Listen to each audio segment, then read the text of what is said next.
1989 National Stock Car Series champion London, Ontario's Russ Erlin returns to defend the inaugural year's title. Beginning the season with a victory at the GM Parts 150 held at Saint-Air Super Speedway in Quebec. On the final laps of the race, Erlin bolted by the leader, Rolly McDonald, who ran out of gas. 89 Series runner-up and major contender Junior Hanley makes one of his few appearances in the 90 season at London's Motion 200, where he records a win. He's ahead by half a car length. Ross Erlin trying to do it on the outside. He has done it at the start-finish line. Erlin, with 6 laps remaining, has taken over the lead. Erlin then records his second consecutive win at the Canada Day 100 at Saint-Air. But 5-time ACT champion Robbie Crouch, returning to the series, takes his first victory on the East Coast of the GM Motorsport 100. Today, from Halifax, Nova Scotia, the GM Maritime Race Weekend continues with the GM Motorsport 200.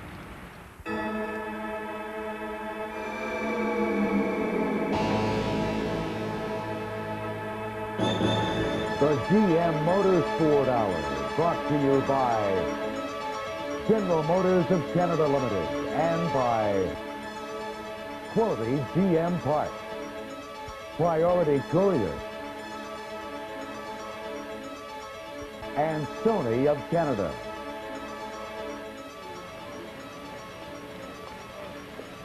On the east coast of Canada lies the picturesque maritime town of Halifax, the capital city of the province of Nova Scotia. With its charming medieval harbor and many sailing ships, Halifax is rich in its historical heritage as a port of call for Canadian and American ships. Seafood lovers and shoppers alike delight at the wide variety of fare offered in the historical properties section of Old Halifax. So if you love lobsters, the city of Halifax can help. But if your appetite is interested more in racing, you need only go outside of the city limits, where lies Scotia Speedworld, one of Nova Scotia's major motorsporting facilities. Currently second in the ACT GM Series, Robbie Crouch has found his way to a solid placing with strong performances during the first half of this season. And currently in first place in the ACT Series, Oshawa, Ontario's Randy McDonald intends to protect his lead for today's event.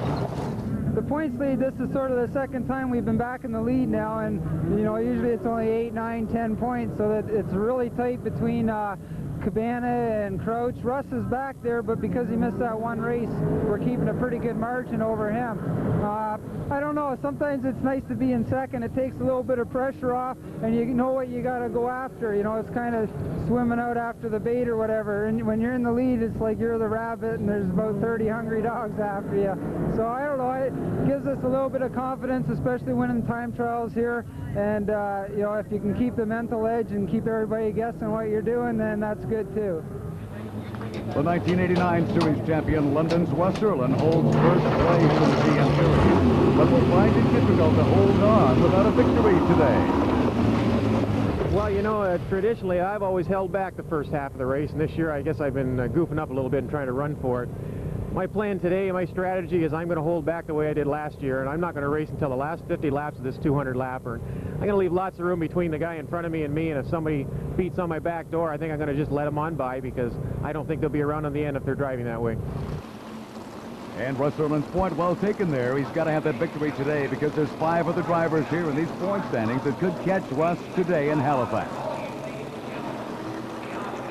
We're here for round 5, the midway point of the GM National Stock Car Series Championship. I'm Jim Paulson. Our co-host of the show, Dave Moody, would agree it's hot. Oh, it's very hot, and it's going to have a big effect on this race. First of all, it makes it very uncomfortable for the drivers. 200 laps is a long race under any circumstances, but the temperatures in the cockpit of these machines today is going to be very high and very difficult. Second of all, the heat has had an effect on the racetrack itself. The upper groove asphalt has begun to deteriorate just a little bit, and it's a tough place to run right now. The fast guys coming out of the back of the pack are going to have a very tough time coming to the front. And at the halfway point of the series, David, where do you think? Well, Randy McDonald is the man on the move right now. He's taken over the GM Motorsport Series 10. Despite the fact that he hasn't won a race this season, McDonald is one of those guys that's going to come out of the rear, though. He'll have his work cut out for him today. You know, this race should be exciting if Friday is any indicator. They raced here 2 days ago, and Michael Charbon has more on that. 2 nights ago saw the 4th event of the GM Motorsport National Stock Car Series take place here at Scotia Speedworld in Nova Scotia. Robbie Crouch, who's currently second in both the ACT and the GM Motorsport National Stock Car Series standing, started in 9th position. In the last 25 laps, himself and Bob Biederman were going too wide around this 1/3 oval, and it was some very exciting racing. Robbie Crouch won the event, and he's here today competing in our 200 lapper. Robbie, what's your strategy here in this very hot Nova Scotia day? Well, we're blessed with a beautiful beach day, but for racing it is a little warm. The asphalt's extremely hot. I don't think tires will be a problem, but certainly the asphalt will be. My strategy is to just go out and try to survive this race. It's going to be extremely hot in the cars, and certainly endurance for the driver as well as the car is going to be very important. Whether we pit and take on new tires halfway through this race, we don't know at this time. Track position, because it's a very tight track, is very important, so you don't want to give up 3rd or 4th or 5th spot halfway through this track, through this race, and then have to come and pass 24 cars to try to get the lead. On the other hand, if your car is not quite perfect, it's probably you know, a good strategy to go ahead and get fresh tires and adjust it and try to get the best possible car under you that you can. So we'll have to pay that part of it by ear. And now to our pole sitter, Steve Knowlton. Steve, what's your strategy here today? Well, I'm going to try to stay out of trouble, keep it cool, and it's a long race and a hot day. Just try to stay out of trouble and hope for a top 5 finish. Keeping it cool, staying out of trouble. That's what Steve Knowlton's going to do as he sits on the pole today. Weather conditions are perfect. It's a capacity crowd here on the East Coast as well, and we're ready for the GM Motorsport 200.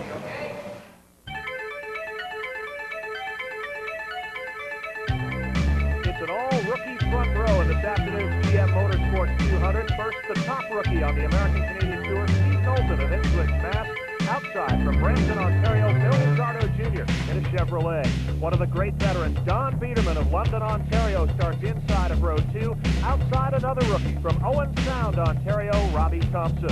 In row number 3, the other half of the father and son racing team, Bill Zardo Sr. in car number 46. Outside from Norwood, Ontario, 18-year-old Derek Lynch in car number 15. Andre Baudouin of St. Augustine, Quebec in car number 77 starts next in line. Then on the outside from Plaistow, New Hampshire, Buzzy Bazanza in car number 2. Claude Leclerc, the multi-time Canadian champion, starts inside of row number 5. On the outside, the current GM Series point leader from London, Ontario, Russ Erlich. Row number 6 for the veterans Ralph Mason and John Paul Cabana. Kevin LePage and the Nova Scotia hometown driver Rolly McDonald in row 7. Row 8, and what a row this is to watch. Randy McDonald and Robbie Crouch, the winner of the previous GM Motorsports Series event. Row 9, Wayne Smith and Greg Stewart. In 10 is Roddy McDonald and Terry Blackburn. Row 11, Dan Beatty and Quebec Yvonne Bedard. Row number 12, for Mike McKenzie and Larry Hebert of Williston, Vermont.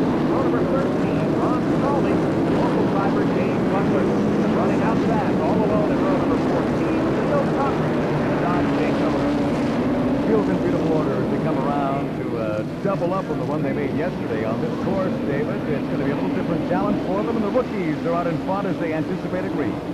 Steve Knowlton inside of the 88, outside the green and white number 40, Bill Zardo Jr. Green flag is out there racing, and in turn number 1, Knowlton has the lead.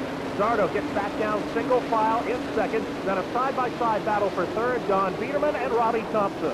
So Thompson is the one who's making the main move off lap number 1, and everyone gets through this one initially and safely, and the rookies still dominate, at least off the top, David.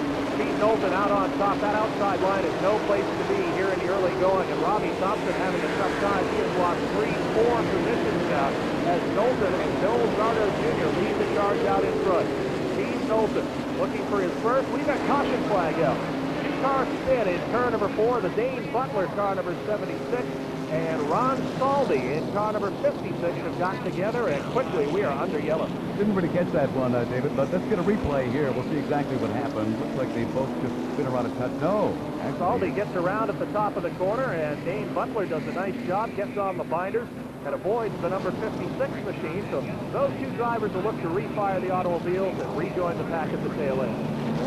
So the first yellow was out already in the first lap. We'll hopefully be back to a race tempo in a moment. Let's have a look at our current leaders. Knowlton in front, Zardo Jr., Biederman, then Zardo Sr. We'll be back with more what should be exciting race action right after this break.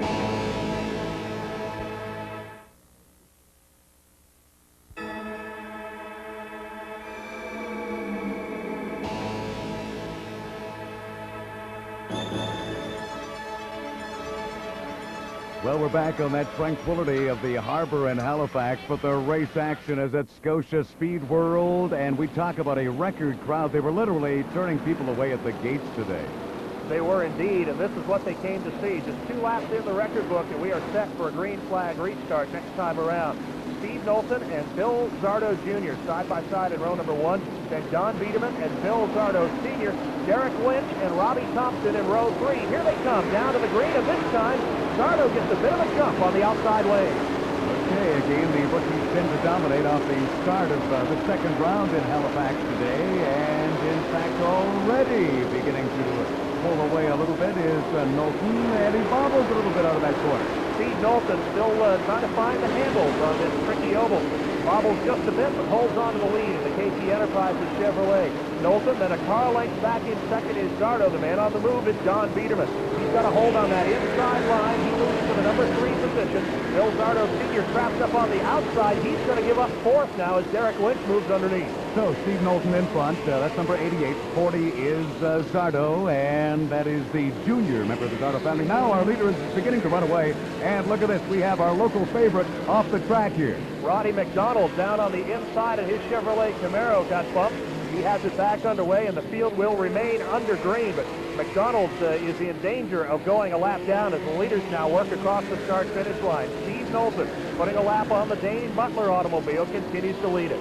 Let's get a replay on what might have happened here with the local favorite McDonald there. He just literally loses it, David.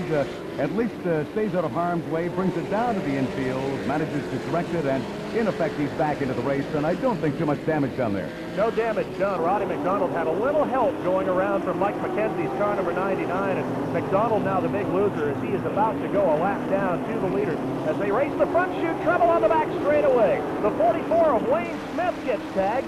He spins broadside over the top of turn number 3, has the car refired, makes his way right back onto the racing surface. Caution flag is out in a very anxious moment for Wayne Smith in car number 44. Let's go in Randy McDonald's car. We'll get a much better view of this incident here with Smith. They appear to be fine at this point, and then bang, they sort of drift together, Dave. Well, 2 drivers trying to go where only room for 1 existed, and Wayne Smith gets T-boned by the Andre Baudouin automobile. Randy McDonald very fortunate there. Much too early for pit stops in this event, but Worley McDonald is in fact in along pit row. The crew hard at work. He's down. He'll be back out. Let's see what happens there. Rolly just came in so early for tires. Why so early? The car developed a push. We were loose all day in practice. Developed a push now, so we're trying to take advantage of it with some stagger. How's the track now that it's so hot? It's too early to tell. It's not bad yet. You didn't put any gas in. I guess you didn't burn that much. No. Halfway, we're going to stop. A little bit of push in Rolly McDonald's pit, so they changed 2 tires. And now it gets our first real indicator on this Sunday that heat is going to be a factor in this one as we get set for the restart. Knowlton inside, Zardo outside, green flag is out, and again it's a drag race. Well, John Biederman made a move to the inside as if to take both drivers, thought better of it. Knowlton in the 88 leads, gets bumped from behind by Bill Zardo Jr. You know, Zardo is being very aggressive here in Halifax. He obviously wants to take this lead. Now he decides to back off about a car length, but you can't tell me he isn't plotting what that next cap may be or which corner it may happen in. He moves in now. Well, young Bill Zardo's got a fast race car underneath him. He's run well all day long, but Steve Knowlton will not be an easy mark for him. Zardo goes down to the inside on the front straightaway, doesn't have the horsepower to make a pass. They're back in the pack. You can see some of the familiar names making their way to the front. Russ Irwin, Randy McDonald, Robbie Crouch among them. About time for them to move as we begin to get into this race. I'm trying to figure out what games they're playing out here, Dave. Some are trying the high line, others are going for the low. We're finding out with our front runners, and even a bit more between Biederman and Lynch right now. Well, anybody that wants to win this race is going to have to go to the outside at some point in the afternoon. There simply will not be enough mistakes made out there over the course of 200 laps to allow somebody like Randy McDonald or Robbie Crouch to come from deep in the pack on the inside line. They're going to have to set up. They're going to have to go high. Already another visitor here coming in along pit row, but our race leaders don't care. A lot of the drivers, I think, had come back here to Halifax thinking it might be just a one-lane course, but we're already seeing that that's not really going to be the story today. Well, Robbie Crouch and Don Biederman proved that wrong the other night as they went side by side, nose to nose. Here's some real inside action. Randy McDonald swaps lanes on Claude Leclerc and makes a nice move to pick up the spot. Tried him on the outside. Leclerc drifted high, and McDonald dove right underneath to get him. And the race leaders head by another one of the back markers. It is still Knowlton leading. Zardo, though, is not going to let him get away. In fact, he moves in on him now and tries to go on the inside, and a yellow comes out. Caution flag is out, and we've got some debris on the racetrack, a piece of fiberglass or sheet metal, and also some fluid on the racetrack. As a matter of fact, it looks like a radiator overflow can has come loose out of one of these race cars. Okay, the course vehicles head out onto the track. This doesn't look like a major incident. David should be able to clear this up as quickly as we can. We hope within about a lap or two under yellow we'll be back at race tempo. Well, that caution flag was not well timed for Bill Zardo Jr. He really has been putting the pressure on Steve Knowlton for the lead, and actually had the inside lane, had a pretty good shot at taking over the lead as the caution flag came out. Well, the kitty litter gang is out doing their work in turn 1 and 2. They'll clean up the fluid, and then we should be set to go back to green flag action very shortly. There are problems on the leader. Oh, I don't believe this. Knowlton has stopped totally on the track. Steve Knowlton, who has led every lap so far from the inside pole position. Something has definitely gone amiss under the hood of the KT Enterprises Chevrolet. That car has stopped. The field motor's passed, and they'll have to send a push truck out to attend to the 88. Well, look here, another potential winner, Randy McDonald. The AC Delco 01 is in pit road. They throw water in front. Let's see what's happened there. Doc, why'd you come in? We're running real hot. We're running over 240, 250. There's water and oil, so we got heat problem today. So, Randy, you're still pushing in the car. The car's working good. We're way up on too hot in water, so we don't want to wreck the engine right yet. Well, if Randy McDonald is having heated problems already, he's going to have a tough time going the full 200. Under yellow, Bill Zardo Jr., the new race leader. Biederman, Lynch, Bazanson behind him. There'll be more race action you can bet right after this.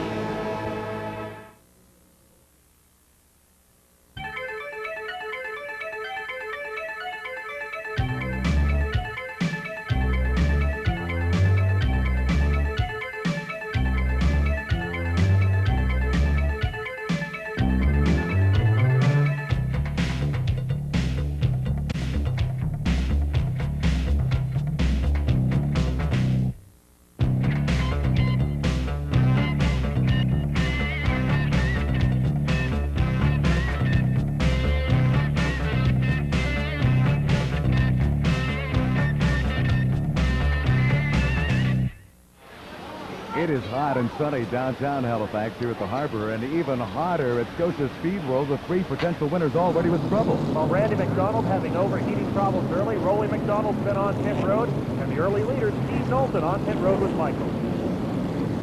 Steve, what happened out there? I think it's the ignition died on me. I'm not sure. Trying to push you out there a couple of times. It looked like you were going to make it, but the car didn't catch. Yeah, we tried swapping a few. We have 2 ignitions in the car. We swapped them, and I don't know what it meant. A low battery or something.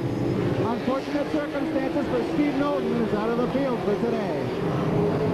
And Steve will not be part of this as we get set to go back to green with Bill Zardo Jr., our leader. But look at Erlin right there now. Now, Zardo is going to have his hands full. Russ Erlin on the outside, Robbie Kraus right behind him, then Kevin LePage, Buzzy Bazanson, and Don Biederman. But let's give high marks to the freshman. Bill Zardo Jr. holds off Erlin. Erlin coming back on him in turn number 4. Okay, Erlin decides to tuck in, though. He's going to put the nose in one more time. Maybe have a go at him here on this bit of a straightaway. In fact, he cuts right in, and I think catches Zardo there. In fact, this time he gets by. Russ Erlin making that tough pass on the outside line of Bill Zardo Jr. Erlin takes over the lead. Zardo now second, then a side-by-side battle for third. Robbie Kraus on the inside of the 48, outside the 21 of Kevin LePage. Now, has Kevin LePage got the advantage here, or is it going to be Robbie Kraus? We know it's the new race leader in the former Russ Erlin. He'd love another victory. Let's replay this. It's a nice pass. Well, Russ Erlin just got up on the outside and hung on tight. Got the jump, got on the hammer early coming out of turn 2, and out-horsepowered Bill Zardo down the back straightaway to take over the lead.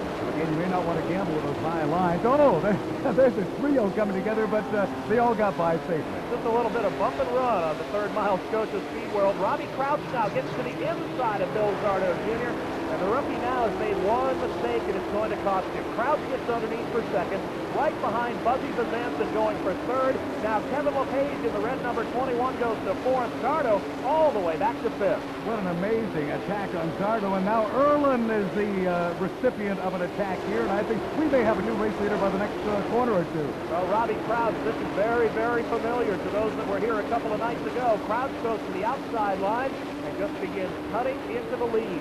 Erlin still holding on by a nose as they come out of turn 4. Crouch holds even at the start-finish line. Erlin on the inside. Crouch on the outside, then Bezanson, LePage, and Zardo. It is a door handle war. Crush wants to simply repeat what he's already proven he can do here in Halifax. But no, Russ Erlin is not going to give it up that easily. Robbie Crouch cannot make any mistakes on the outside. That outside lane is very, very difficult under the best of circumstances. He's coming back, though. Holmes halfway up again on Erlin. Bezanson in car number 2 cut right back underneath. Now he'll try and take second place away. Either Crouch gets the lead or he's going back to about 7th place. You know, Buzzy is playing this game perfectly.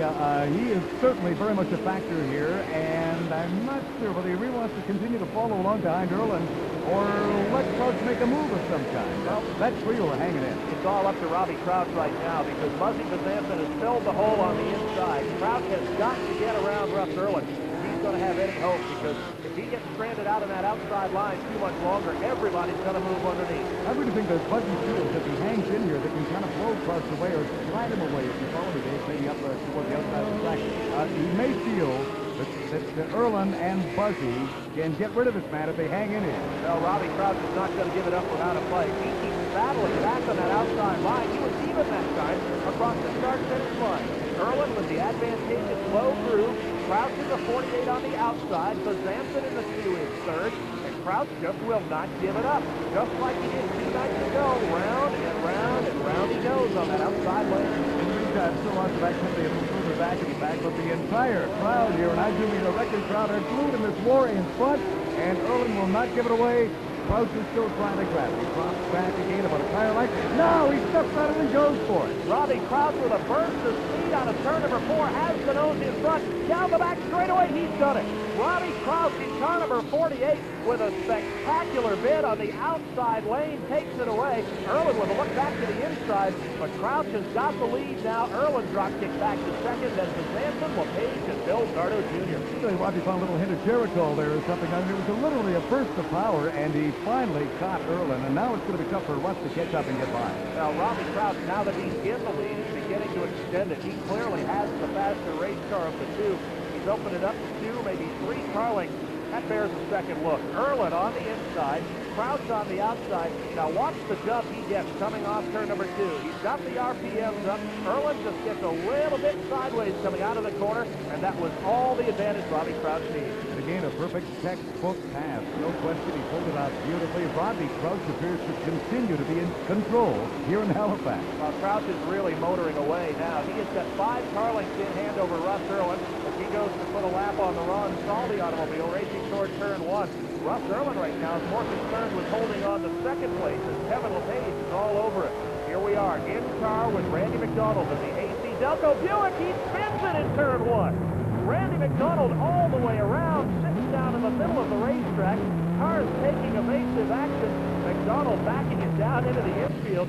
My oh my, there's some interesting footage as Randy McDonald does a 180 and backs it toward turn 2. McDonald very fortunate not to have somebody make contact with the front end of that machine. He'll bring it on pit road, brings out the caution once again in this GM Motorsports 200. McDonald is looking for an opening in traffic now to get back in line. Crouch the leader. Russ Erlin, Buzzy Bezanson, Kevin LePage, and Bill Zardo Jr. Top 5. They come back with more.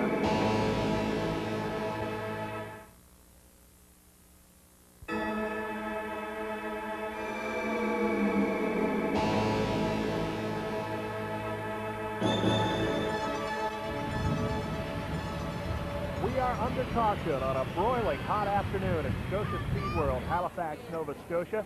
A bit earlier on this afternoon, event number 3 of the GM Parts National Pit Stop Competition took place. We're going to take a look at 2 of the top stops overall for these American-Canadian Tour teams. The winning entry on this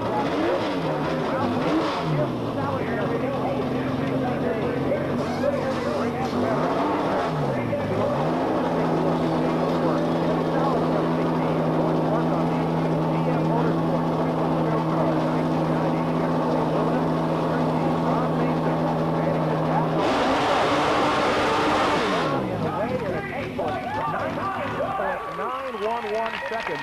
That was the fast time of the afternoon for Ralph Mason of Unity Maine, the 3-Chief Ron John Mason, and that puts them second season-long GM National Pit Stop standing. Here's the point lead. From Tampa, Florida, to Georgia, Vermont, Robbie Kraus, going to work now the GM Motorsports Hour. Carlos on the right front tire, Ryan on the right rear tire. Always a fresh win in these national pit stop competitions. The right front is near record time. They're having some problems on the right rear. 1.1 seconds. That is good for only 4th overall on this day. But Robbie Kraus and the Resurrect team from Georgia, Vermont, the top team overall. Getting set for another green here at the racetrack. Robbie Kraus, our race leader. Erlen still holding in on second. LePage, Bill Zardos Jr. has had quite a race today. Still sits in 4th. Indeed, he has. Just hanging on to that outside line one more time. Certainly, the drivers on the inside, the 1st, 3rd, 5th, 7th place drivers, like these restarts a whole lot better than the guys trapped up on the outside. It'll be Kraus down low, Erlen up high, green is out, and it's no contest. Robbie Kraus just drives away into turn number 1, and he's going to lead Kevin LePage right underneath the 2nd place. You know, we thought that Erlen might have made a move out there. In fact, he did not. He tries to tuck in on LePage, and he's dropping way off the track. Well, Erlen is going to drop 4, maybe 5 positions. Kraus moves underneath. Then LePage, Samson, Don Peterman, Russ Erlen. Look, he's got yellow. Bill Zardos Jr. has gone around. The 5th place automobile who had such a strong run early. Zardo and the Powertrain Chevrolet spins it in turn number 3. Looking at this one more time. Now, from the top of your screen, keep an eye on Zardo. Right up on him is Yvonne Bedard. So it's a Lumina confrontation here. Bedard tries to go on the inside, but in fact, Zardo was not going to give it away, and Bedard just kind of motored on through.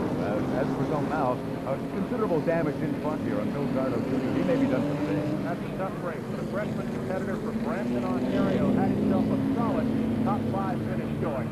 Rolly McDonald also has pulled his car behind the wall. Always a favorite here on his home turf, but it is not to be today. The Cape Freight Line Chevrolet is out of it.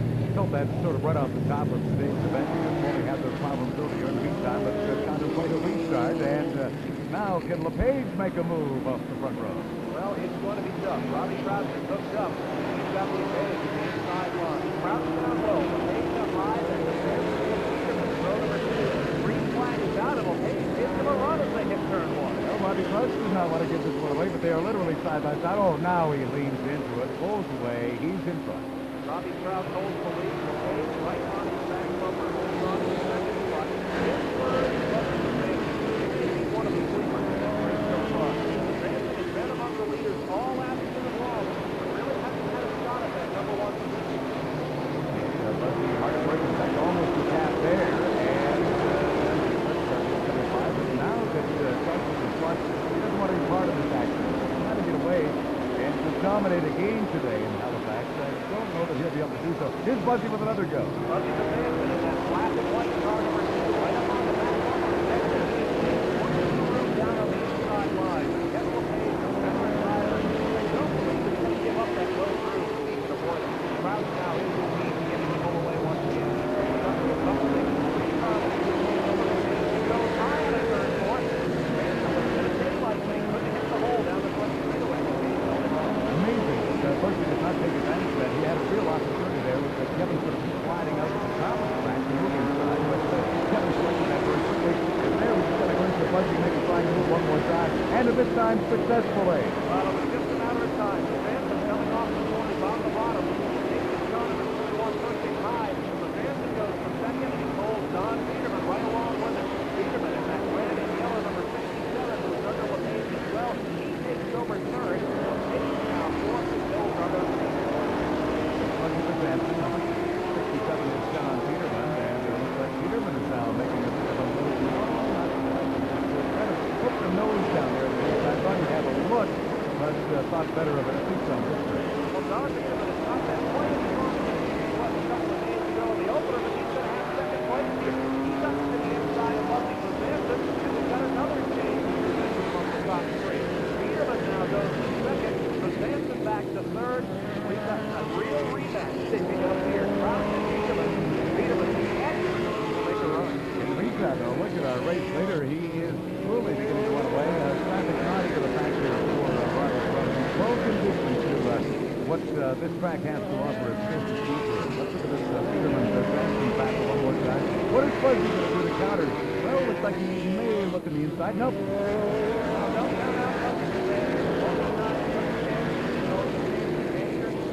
Second year on the American League.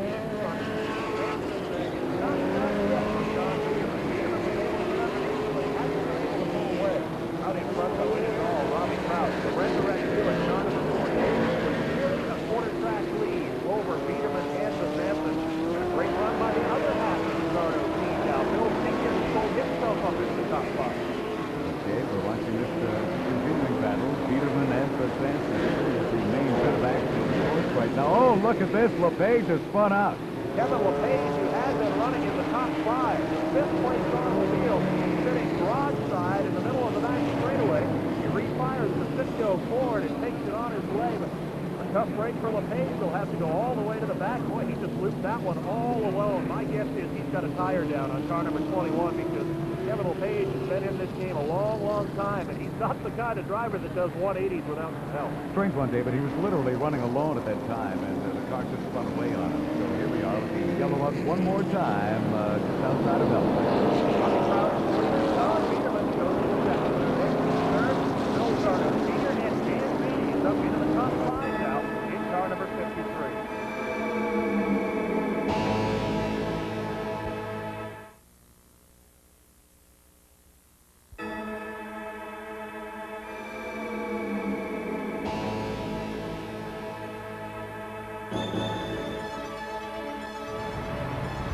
Again, we're back at the beauty of the harbor in Halifax, Nova Scotia, and the beasts are gathered in the speedway just outside of town. Here comes the pace car. We're set to come off another yellow. The front five continues to be Crouch the leader. Biederman second, Bezanson and Bill Zardo Sr., and up to fifth, Dan Beatty. 1 year ago, he led this race for over 70 laps before a broken right front wheel put him out of the race. He loves this racetrack, and he is in contention now on the inside of row 3. Will likely be Bobby Kent's after restart. It may not be, in fact, going into corner 1. Don Biederman gets a great jump on the outside, gets a little sideways out of 2, but he's got a nose in front for the lead. Crouch has got his hands full now. Biederman on the outside of the 67 Pontiac. Across the line, Biederman leads it by half a car length. Robbie Crouch still has a grip on that inside line, trying to battle back. Side by side, they go down the back straightaway. A carbon copy of 2 nights ago. They lean on each other in 4. Biederman slipped high, Crouch back underneath the lead. You know, Biederman lost his grip there, and that's all that was required for Crouch now to take control one more time. And Biederman is literally being beaten away here by now some of the Lipton team. Bill Zardo Sr., 46, goes to the inside. He takes second. Bezanson goes underneath Biederman for third. So Don Biederman, who 1 lap ago looked like he'd be the leader, now is back in 4th place. Now, it's just the heat. He just sort of slides away. Maybe some marbles just a little off on that line, and he's got it. Well, Biederman tried to close the door on Robbie Crouch, but Crouch just had not a foot, maybe a toe in the door. A little bit of contact broke the rear end of the Biederman car loose, and Daytona Don Biederman now has fallen way back off the pace. He is in the number 5 position in the quarter of a track behind Robbie Crouch. That's how quick it can change if he gets wrapped up high here at Scotia Speedworld. Derek Lynch is in trouble. Caution flag is out, and Lynch has taken a blow on the left front corner. Car number 15, the Hamlin Antenna System Chevrolet. Young Derek Lynch from Norwood, Massachusetts, and here's a look at it. 44, Wayne Smith gets out of shape, and Lynch is right there to collect him. Derek Lynch in the wrong place at the wrong time in car number 15. Lynch comes in sliding through the gravel here. That is being like a our race leader. Bill Zardo Sr., though, is moved to the 2nd place. Look at the Zardo family and our priority courier up close.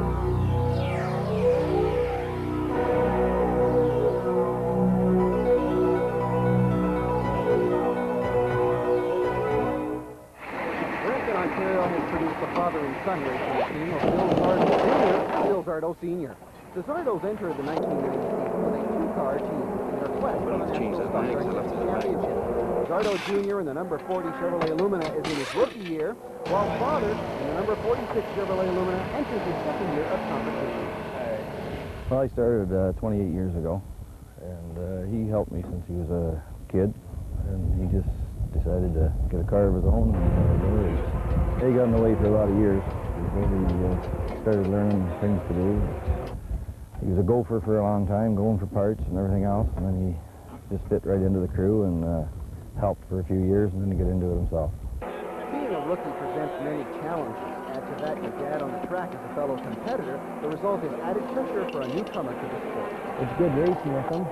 You know, I'm watching him because for years he was my hero, and now I got a race against him, and I just want to try to go out and beat him.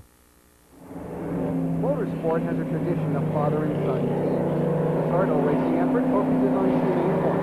Winners and enjoying the unconditional summer on the track. Between there, he is in Robbie Close on the restart, and Robbie has no trouble. Back spicy possession. Gets by Bill Sardo Sr. Now, Bill Sardo Sr. gave it all he had, and he gave it a little too much. He came up right to the top of the track. All the way out of the top 10. Sardo went way high, took it 3 deep in turn 1, and dropped way back to the middle of the field. Crouch the leader. Bucky Bezanson still hanging around the front of the pack, runs in second. Now it's John Paul Cabana third, and a hard crash in turn number 2. Don Biederman and Ron Salvi have come together. The front end of Biederman's car all torn apart. The radiator fluid, oil, and water leaking out of that car. Let's take a look at what happened as they head down for turn 1. The blue car 3 wide on the outside as Ron Salvi left with nowhere to go. He gets hit from behind, and Don Biederman up on the outside lane just plowed into him at the top of the corner. Biederman really hitting Salvi hard, and the safety crews are out to attend to those 2 drivers. Ron Salvi in the blue car number 56 from Williamstown, Vermont, and Don Biederman in car number 67. Oh, that is a demolished race. Well, here's the leaderboard. Look at John Paul Cabana into his Randy McDonald 4th. Mason is in place. Will be right back.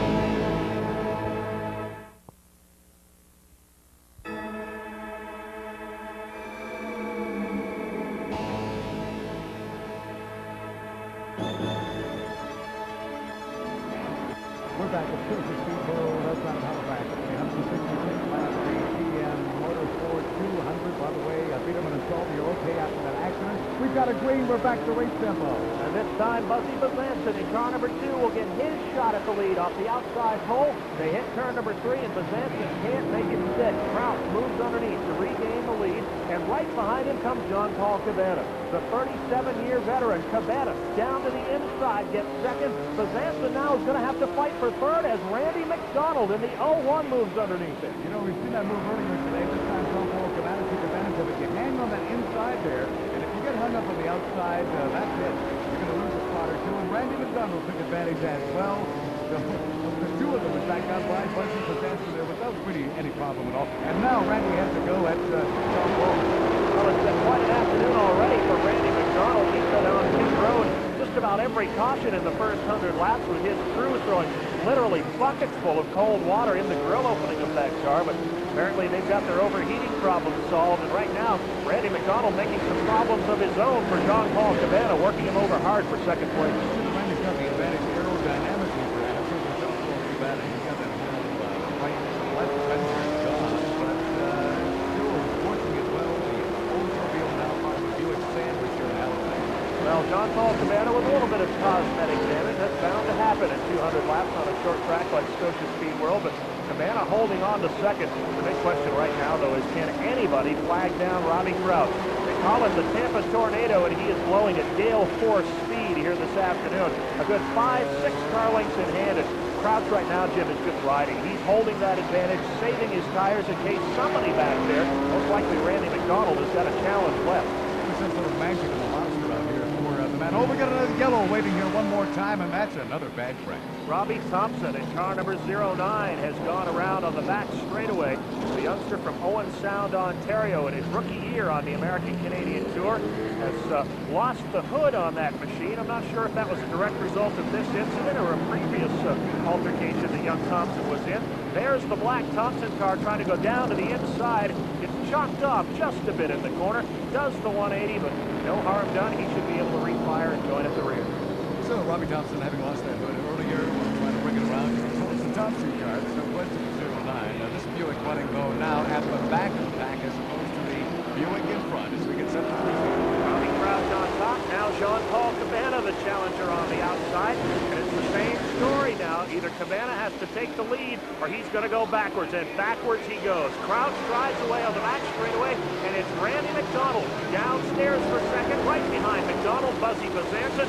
Oh, Cabana's in trouble. He's either got to go frontwards or backwards, and right now it looks like backwards is in the cards for the 5A. Well, last time it was Jean-Paul Cabana who played this game nicely. I guess once you're caught on that outside, there's not too much you can do about fighting your way back, and Bazanson tries to move in, but at least Jean-Paul Cabana pulled him back in there to hang on a third.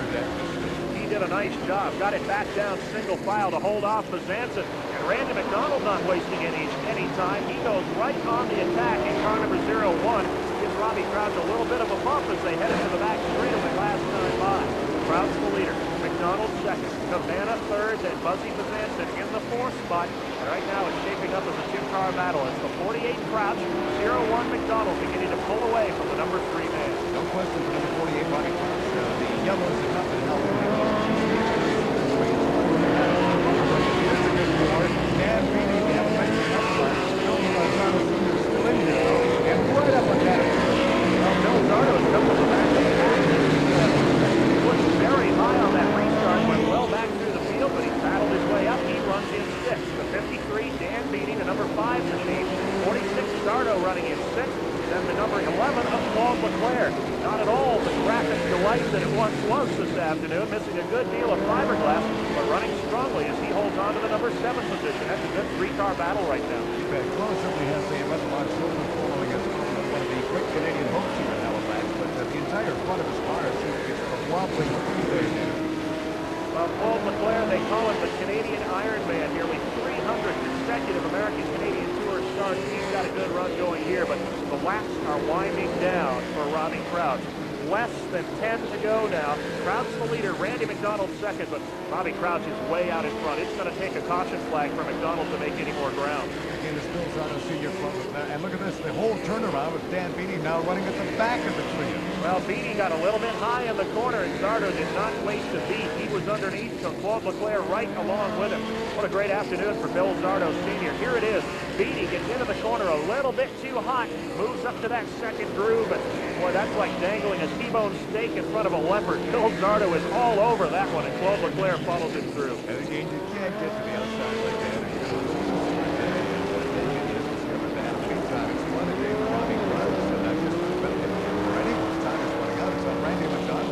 Well, I don't think that Randy McDonald is going to be able to catch Crouch. He was on his back bumper. Whoa, we've got trouble in turn 2. Mike McKenzie's car number 99 gets tagged from behind. I believe it was the Robbie Thompson automobile. We'll get another look. It is indeed the 09 of Thompson. McKenzie spins all the way around in the General Tire Pontiac. That will bring out the caution, and that is the break that Randy McDonald needed. As I say, we got McKenzie going again here. In fact, there was one time when he was running about 4th or 5th overall, and now we get set for another restart. We're not fooling around today, David. All the marbles on the line here. It's make or break time for Randy McDonald. He's got to make the run on the outside as the green flag comes out. Down the back straightaway. Crouch gets the jump. McDonald falls back in line in second. Cabana third. Zardo up to 4th in the 46th. And this time it's Buzzy Bazanson who gets trapped up high, and he loses position. Randy McDonald is all over him here. So for Randy, the yellows have certainly worked today, but can he use them to advantage? And now the war is for 3rd place. Bill Zardo with another great move down on the inside. He has got that car handling perfectly, and the Z-Man goes to the number 3 position, dropping Cabana back to 4th. Uh-oh, it is lights out for Claude Leclerc. The hood has come up. Tim, you're exactly right. That front end is shaking itself apart. Claude Leclerc, I don't know how he's doing it, but he's staying at speed right now. Is that a periscope we see off the side of the car? I would imagine we're going to see a black flag out here. I can't see letting Claude carry on in that manner. Well, right now he's driving out the passenger side window. He's just keeping an eye on that white line on the inside of the racetrack, and as long as he stays on that, he'll probably be all right, but they won't let him go very long like this. Fortunately for the driver of the Auto Pro Chevrolet, there are not more than a handful of laps remaining. You know, they may just let him finish this up. And what's amazing here is with no visibility, he's still holding on to Jean-Paul Cabana and those in front. Well, that time by, he got the black consultation flag. Leclerc is able to keep circulating by keeping an eye on that white line, but heaven forbid if there were a problem in front of him, because he wouldn't see it until he heard it. He'd have no way of avoiding any kind of an incident on the track, and it's almost over now. Crouch with the lead in hand with less than 2 remaining. Leclerc brings 11 into pit road. Now can put some hood there, and there's the last lap signal. This is it as we go for the checkered flag. Robbie Crouch puts the lap on the Wayne Smith automobile. Final time down the back straightaway.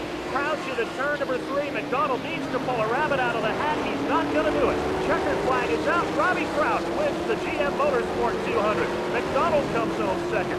Bill Sardo finishes third. Cabana fourth. Fifth to Buzzy Bezanson. What an amazing weekend for Robert Crouch to be runner Rex Buick. 3 goals, 2 victories in a row on the Crouch the winner, McDonald in second. A great comeback for Bill Sardo Sr. John Paul Cabana fourth, and then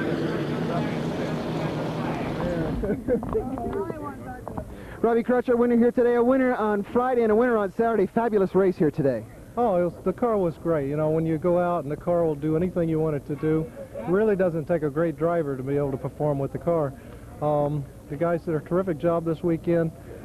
We had a short week having to come to Nova Scotia. It's a long drive. We had to leave on Thursday, so we had to get a lot of work done in 3 days.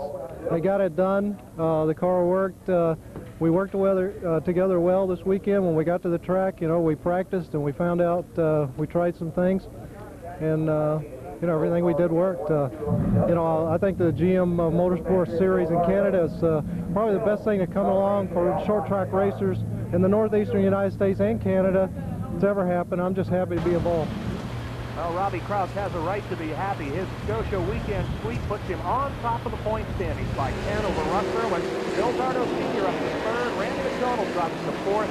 John Paul Cabana completes the top 5. Robbie Crouch again the champion for the GM Motorsport 200 in Halifax. Michael Starbaugh. I'm Jim Olsen. You join us next time. All right, boys, a hell of a job.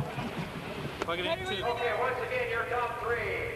Robbie Crouch, your winner. Randy McDonald, your second place finisher. And Bill Sardo Sr., your third place finisher. The GM Motorsports 200. Once again, what can we say about GM? They've done a great job all weekend. I hope you folks have appreciated the racing action you've had all weekend here at Scotia Speedworld. I also hope you'll remember to leave your racing here. Please drive safely en route to your homes this evening.